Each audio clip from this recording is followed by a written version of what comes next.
guys, it's Cassie and welcome back to my channel. Today I'm here with 10 things that nobody tells you about breastfeeding. This is the second part in my things that nobody tells you about when you're a mom. Part 1 was 10 things no one tells you about pregnancy, and then today part 2 is 10 things no one tells you about breastfeeding. If you're interested in following along with this series, then don't forget to subscribe. And if you're interested in hearing the 10 things no one tells you about breastfeeding, then just keep on watching. These are 10 things that I wish I would have known prior to breastfeeding, or that surprised me when I was breastfeeding. So my son is 4.5 months old as I'm filming this, and these were things that just kind of surprised me. I have chosen to breastfeed, and we thankfully were able to breastfeed successfully. This is not a, I have nothing against mothers who choose to formula feed or choose to exclusively pump or any of that. This is just what I am experienced in because I have chosen to exclusively breastfeed. So the first thing no one tells you about breastfeeding is that milk will shoot out of your nipples, like with force. So I have an overactive letdown, meaning that there's a little bit more force than the average person.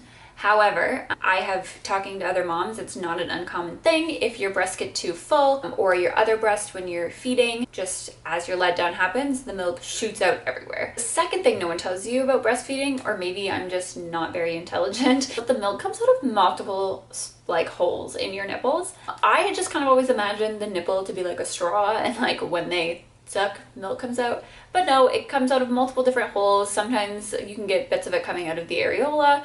It's super weird, and that was something I was like, what the heck? This was not what I imagined breastfeeding to be like whatsoever. The third thing no one tells you about breastfeeding is that your baby can refuse to bottle feed.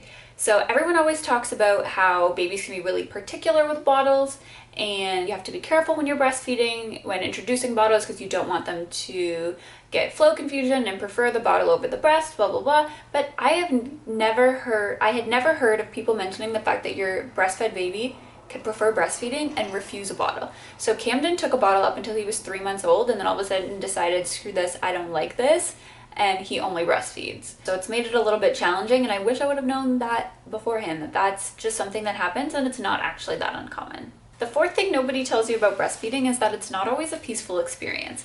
So I had always imagined it to be like a great bonding experience between me and my baby, and he'd be calm and he'd be eating and whatever. No, I do not have a calm eater whatsoever. He gurgles, he slurps, he thrashes his legs, he sticks them up in the air, he whacks me in the face, he scratches me, he does this like weird little pinchy thing on my side. Like, he is never a calm eater unless he's tired. And I still envy people when I go out in public and I see women breastfeeding and their baby's all calm, and then there's my baby who's like all over the place. Don't go into breastfeeding expecting it's going to be this amazing, peaceful experience. Still amazing, not always peaceful. The fifth thing that nobody tells you about breastfeeding is that tongue and lip ties can affect the way a baby latches, but not always. So Camden has both a tongue and a lip tie, and I have not had either one of them removed, and we are still 4.5 months successfully breastfeeding. I think people hear of a tongue tie or a lip tie and they automatically think we got to get that corrected in order to successfully breastfeed. That's not true. I do know some people have said from experience that it's just easier getting it done with at the beginning, and that's totally fine, but it's just something to keep in mind, that it's not an automatic you have to, and it doesn't hurt to get a second opinion. So I got 2 opinions on Camden's lip and tongue ties, and both the midwife and the doctor that I spoke to said if he's successfully breastfeeding, don't even worry about it. So when you find out at birth that your child has a tongue or lip tie, don't automatically get discouraged and think that breastfeeding will not be successful. The sixth thing no one tells you about breastfeeding is that certain medications can actually affect your milk production, specifically when your milk comes in. So I take an SSRI daily, and my milk was actually slow to come in, and I learned afterwards that that was just a side effect of my medication. And had I not been stubborn and really wanting to breastfeed, I could have actually just given up after that one. We had one really horrible day of trying to breastfeed, and just there was no milk, he was starving, I was frustrated, so we actually took a break and didn't breastfeed at all when he was about 4 days old maybe. So before you have your baby, find out if any of the medications that you're taking can cause your milk to be slow to come in, just that way you're prepared and hopefully don't get so frustrated. The medicine that I take is completely safe for breastfeeding, and I knew that way at the beginning of my pregnancy, but it was just never brought up that that was a side effect, and it wasn't until I went back to my family doctor and had just kind of mentioned that offhand, and she went and looked up, she went to look up the specific percentage that was getting passed along in my milk, that she was like, oh, That's a side effect of the medication. The seventh thing that no one tells you about pregnancy is that your baby can actually prefer a breast.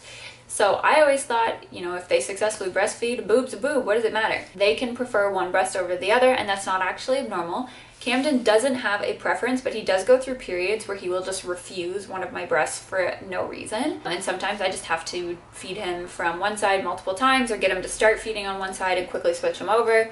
Totally normal. Kids are weird and are fussy for who knows what reason. And that goes into my eighth thing that nobody tells you about breastfeeding, is that sometimes a position that you're normally used to breastfeeding in just isn't going to work, and it's just because your child's being picky.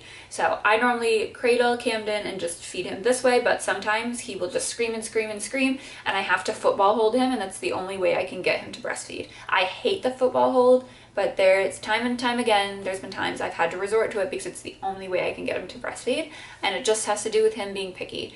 And I just imagined it was hey, here's my boob, here's your mouth, latch on, we're good to go.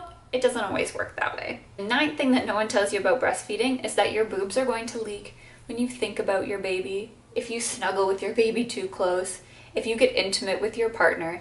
Anything that releases, is it oxytocin?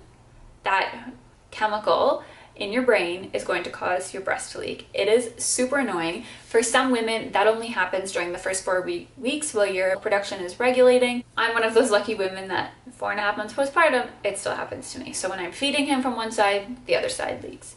If we snuggle too closely, I leak. If I'm looking at pictures of him and I'm getting emotional, I leak. Really annoying. Just gotta be used to either sleeping in bras for the entire time of your breastfeeding journey or just having a soaked bed. And the 10th and final thing that no one tells you about breastfeeding is that you can actually feel your letdown, and it's a really weird, tingly or pins and needles sensation. So not every woman experiences this, but in my research, but in the moms that I've talked to, a lot of them will feel that sensation happening. It's super weird. Again, was nothing that I had ever imagined would happen during breastfeeding. I don't know where I imagine just the milk to be there and it to just come, but it doesn't always work that way. The baby has to actually work in order to get the letdown to happen. Sometimes it happens right away, sometimes it takes a few minutes, but you can feel when it happens and it feels super weird. And one bonus thing that nobody tells you about breastfeeding is that you will feel like a superhero.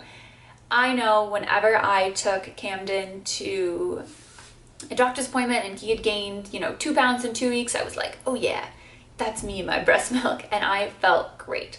Again, this is not to knock women who are unable to successfully breastfeed or choose not to breastfeed. This is just for those breastfeeding mamas out there. You will feel great.